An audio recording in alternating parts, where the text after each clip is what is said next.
I am always looking for an elevator pitch style of play. One play that just shows everything that I love about a player that I'm evaluating. The play for today is for Nazir Streater, and this encapsulates everything I love about Streater's game. This play is in the first quarter, just minutes into his debut for Hamburg after leaving the Helvetic Mercenaries mid-season. His 4th and 1 opening drive for the Cologne Centurions, and he does this. And the foot out to the, and this is a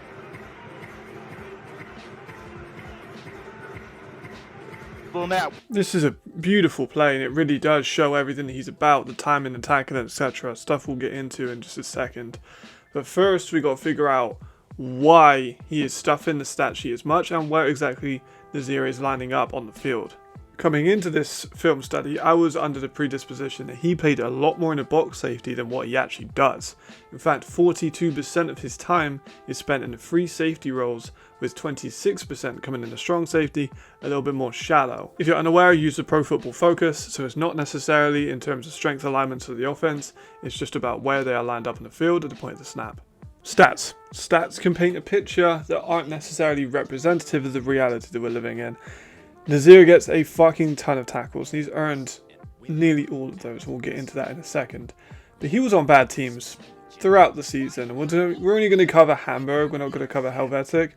But Hamburg's defense last year was bad, really bad. There's no way to sugarcoat it, it was shit. And to show that, I'm going to play a little bit of a game.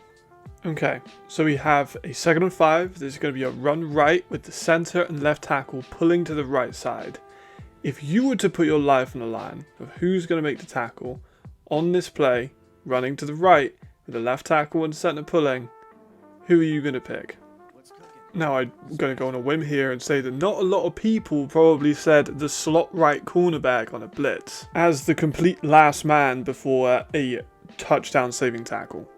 And just for perspective of how important he is and how he is basically the only player really doing anything on this defense for the majority of it, this is the exact same play later in the game when Nazir is hurt and off the field. Same running back, same defense majority without Streater, not the same defensive alignment, which I'll give an exception to, but the same offensive line. We see the pull, we see Molina go straight through for a touchdown. It's a stark difference, and I think this is just one play, but you could pick, honestly, about 100 of them, and some of these also come down to Nazir is taking up blocks from linemen. Like, I have 100 fucking clips of him tackling people because he does it so often. But the things that we don't see is him taking up blocks from linemen as a safety because the defensive line and the linebackers for Hamburg in 2024 just were not good enough. Now that I have moaned my way through the first 3 minutes of the video, and I've referenced it 100 times, we've got to talk about Nazir Streater's tackle.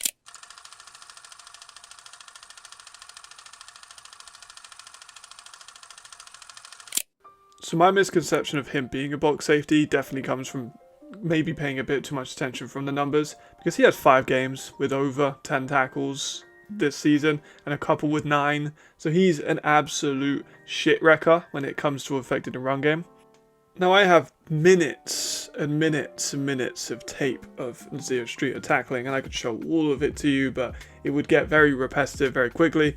But he's a very explosive tackler, he takes pretty good angles, he will wrap up, he has absolutely zero fear when coming into the box against bigger running backs. He can tackle tight ends, he can tackle receivers, he can make people fucking fly off, so hit power is definitely something that's very prevalent with him. He's probably one of the best tackling safeties in the league. He might be one of the best tacklers, full stop, in the league. He's doing this on defense and on special teams very often. And the big thing with him is he is cleaning up after people. Linebackers letting the running back come through the gap and enter into the 2nd and 3rd level. Nazir Streater is cleaning it up. Receivers that will maybe miss a tackle or not affect the run game as they're meant to, Nazir Streater is going to clean it up. Deep balls for the other safety that he's maybe missed alignment or there's been a broken down in coverage, Nazir Streater is going to clean it up.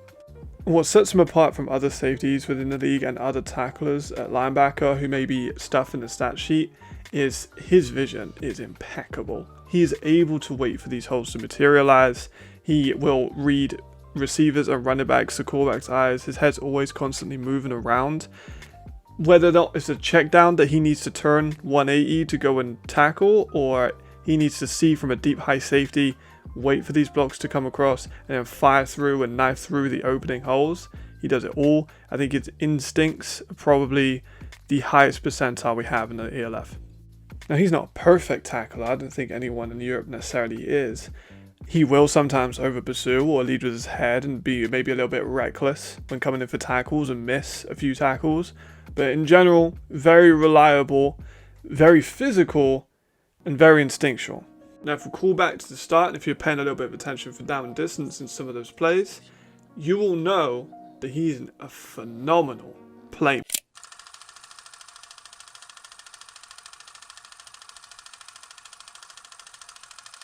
The ability to really change the game, I'm talking about really changing the game when you need it, is something that Nazir Streater definitely possesses. If that's on special teams or on a defensive unit, he can change the tempo of a game. Interceptions, not so much, and we'll get to that, but ripping the ball out and forced fumbles and returning kicks is something that Nazir, especially fumbles, has kind of mastered. And we've seen the impact he can make on these short down situations or on plays where it is a big play still to track someone down, even if they've got a first down. If you can save a touchdown, that's still a big play in my opinion. He's done that. He has these goal line stands. He can rip the ball out of Glenn Tonga's hands, who prior to his last season wasn't a great ball carrier at all, but this year turned up a notch and he still ripped the ball out a couple of times against Glenn. That's just different level of ability.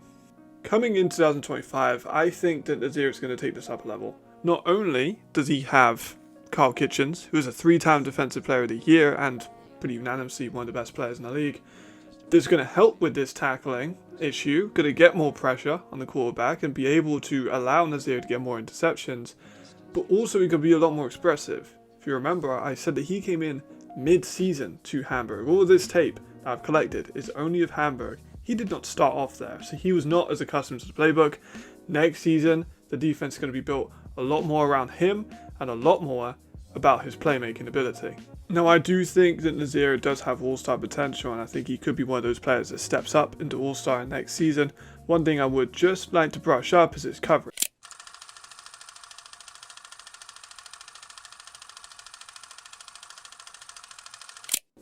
Nazir's coverage is fine. It's okay. Like, it's fine. His footwork is a little bit slow. He doesn't explode out of his breaks as much as I think that he should. I think some of this does partly come down to him reading the run before he's reading the pass. Maybe that's a playbook thing. I don't know. But he does look a little bit more flat-footed in his run steps. Doesn't get as much depth when he needs to, and sometimes he won't actually get any depth at all when he does need to. So there's a little bit of a problem there. Ball skills, we don't really get a ton to view his ball skills because he has to be so involved with everyone else's work that he's not really able to flourish in his coverage ability.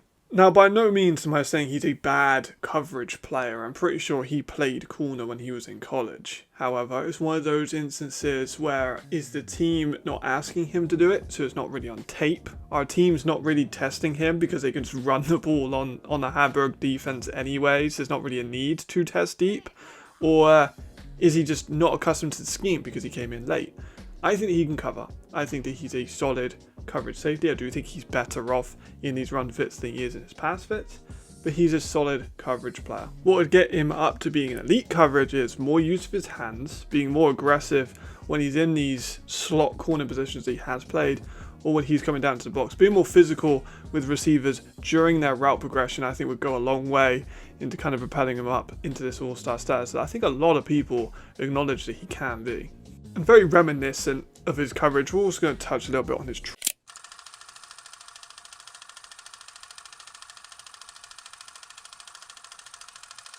Now, I gave praise to Nazir's instincts. This is definitely still something that he deserves praise for.